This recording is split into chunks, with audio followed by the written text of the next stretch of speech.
Why is Lent daw 40 days? No? Bakit 40 days? Ang isang klaro pong makikita natin dyan is si Jesus po ay siya ay nasa bundok, he was in the mountains, and he fasted for 40 days. Tapos kung matatandaan ninyo, doon siya tinempt ng demonyo, hindi ba? Nung nandun siya sa bundok. Pero even yung pong 40 days na yan ay merong biblical na talagang yung pamantayan, ika nga, na makikita natin yan maging sa Lumang Tipan. Ito po, medyo nag-research ako para mas klaro sa atin. Ano ba ang kahalagahan daw? Bakit 40 days?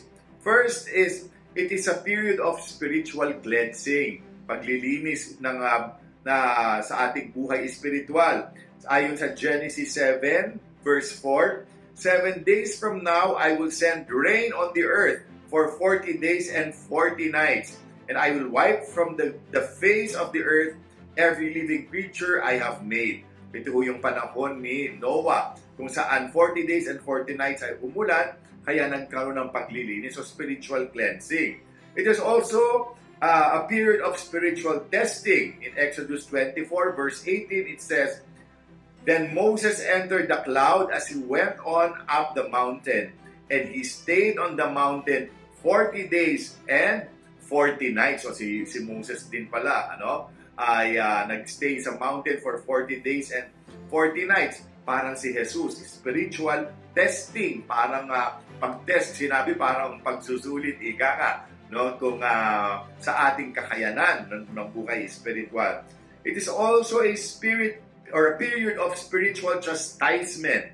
In Numbers 14 verse 33, it says, Your children will be shepherds here for 40 years, suffering for your unfaithfulness until the last of your bodies lies in the wilderness. Guys, sabi nga dito, di ba, dahil nagkasala sila, parang purification ba, yung pagdadalisay, dahil sa mga nagawang kasalanan.